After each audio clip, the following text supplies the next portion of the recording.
What if I told you that the food in your pantry isn't just affecting your waistline, but actively draining your bank account and shaping the global economy in ways you can't imagine? We're all ultra-processed people, constantly bombarded by foods that aren't really food. But why can't we stop? And what does it really cost us? Stick around, because the answer could revolutionize your health and your wealth. Hey everyone, welcome. I'm not a financial guru or a health expert, just a curious learner on a path to financial freedom. And lately, I've been thinking about this food trap we're all caught in. We buy food that seems cheap and convenient. But what are the invisible costs? I recently read Chris van Tulleken's book, Ultra-Processed People, and it completely blew my mind. It's not just about health. It's about a massive, hidden economic system. Today, we're going to unpack the financial and economic impact of these ultra-processed foods, or UPFs, and explore how our eating choices are a crucial part of our journey to financial independence. This isn't about shaming anyone for eating a bag of chips. It's about understanding the system so we can make smarter choices for our wallets and our lives. So, what exactly are these ultra-processed foods? It's not just about a little processing, like canning vegetables or making cheese. UPFs are on a whole other level. The official NOVA classification describes them as formulations of industrial ingredients. Think about things you wouldn't find in a home kitchen. Hydrogenated oils, modified starches, protein isolates, and all sorts of emulsifiers and artificial flavors.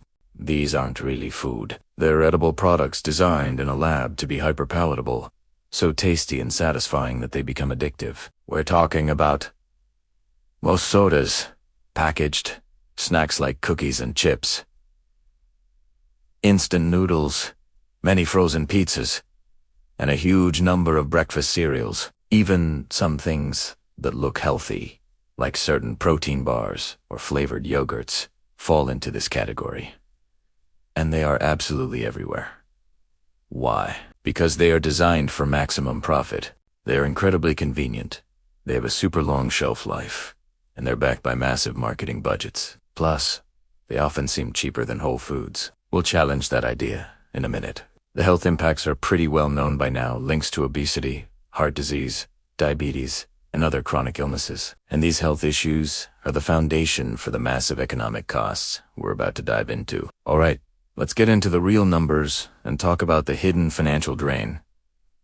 First, let's tackle the idea that UPFs are cheaper. Sure, a box of sugary cereal might have a lower price tag than a carton of eggs and some spinach.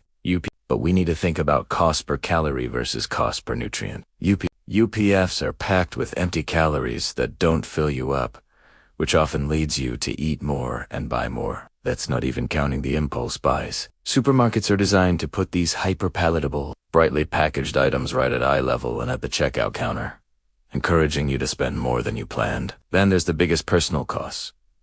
Healthcare. The long-term effects of a diet high in UPFs lead to more doctor visits, prescription medications, and potentially serious medical procedures down the line. Think about the copays, the insurance premiums, and the out-of-pocket expenses. We could be talking about thousands, or even tens of thousands of dollars over a lifetime. This isn't just a future problem. It affects your earning potential right now. Think about it. Have you ever felt that afternoon slump, that brain fog after a processed lunch? That's not just you being tired. It's your food affecting your energy and focus. That lethargy impacts your productivity at work, your ability to focus on a side hustle, or even just find the motivation to sit down and work on your budget. The addictive nature of these foods creates a cycle that's very similar to other consumer debts. It's a short-term hit for a long-term cost, trapping you in a cycle that's hard to break and draining your most valuable resource, your energy. Now let's zoom out from our personal bank accounts and look at the global economic impact, because this is where it gets really crazy. The entire system is structured to favor UPF. Governments around the world provide massive agricultural subsidies, but they don't usually subsidize broccoli and kale. They subsidize commodity crops like corn, soy, and wheat. And what are these used for? They are the primary raw materials for ultra-processed foods. Think high-fructose corn syrup, soy protein isolate, and refined wheat flour. So your tax dollars are literally being used to make these unhealthy products cheaper to produce. On top of that, the giant food corporations spend billions on lobbying. They influence government policy, dietary guidelines, and what gets taught in schools. They fight against warning labels and taxes on sugary drinks. They create what economists call externalities. These are the hidden societal costs that the company doesn't pay for. The environmental cost of industrial agriculture, the plastic packaging waste, and the immense strain on our global healthcare systems. We all end up paying for that through taxes and higher insurance costs.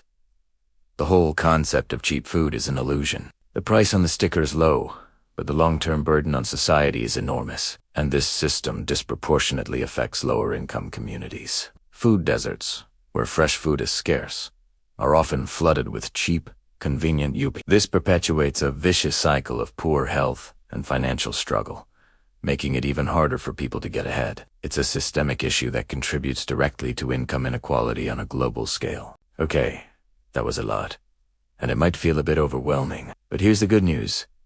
We have the power to reclaim our health and our wealth. It starts with mindful consumption. This isn't about perfection. It's about making small, intentional changes. The first step is to start reading labels. If the ingredient list is a mile long and filled with words you can't pronounce, it's probably a UPF. Try to recognize those common industrial ingredients we talked about. The single most powerful strategy is cooking more meals at home using whole foods. I know, we're all busy, but simple meals don't have to be complicated. Things like roasted vegetables, lentils, eggs, and simple proteins are your best friend. There are tons of budget-friendly recipes online. Meal prepping is a game changer. Spend a couple of hours on a Sunday to prep lunches for the week. It saves you so much time and money and prevents you from grabbing that processed snack when you're hungry and stressed. When you're at the grocery store, try to shop the perimeter. That's where you'll usually find the fresh produce, meat, and dairy, the whole foods. The middle aisles are the UPF danger zone. And remember, you don't have to change everything overnight. Start with small swaps. Maybe replace your daily soda with sparkling water, or swap your sugary cereal for oatmeal. Every little bit counts. Now, let's talk about the financial synergy. The first step is to actually track your food spending. Use an app or a simple spreadsheet. Awareness is key. You might be shocked to see how much those daily coffees and convenience store snacks are adding up to. Once you start saving money by cutting back on UPFs, you can reallocate that cash. You could invest it in your health, maybe a gym membership or buying higher quality organic food. Or you can use it to crush your financial goals, like paying off debt or investing for the future. This is about playing the long game. These changes aren't just about saving a few bucks this week. They contribute to a better quality of life, more energy, and a significantly lower risk of huge healthcare bills down the road. Think of it as a long-term investment in your most important asset, yourself. This mindset is a core part of financial independence. It's not just about earning more. It's about consciously designing a life that is healthier, happier, and wealthier. So, to wrap things up, ultra-processed foods are essentially a hidden tax on your personal wealth, your health, and our global society. The system is designed to keep us hooked on products that drain our energy and our bank accounts. But understanding this system is the first step toward breaking free. You have the power to vote with your wallet every single day. The small, mindful changes you make can have a massive, compounding impact on your financial future and your overall well-being. Now, I want to hear from you. What's one ultra-processed food you're trying to cut down on? Share it in the comments below. Let's support each other and share some ideas. If you found this insightful and it gave you some food for thought, please hit that like button and subscribe for more content on building wealth in a smarter, healthier way. Thanks for watching, and I'll see you in the next one.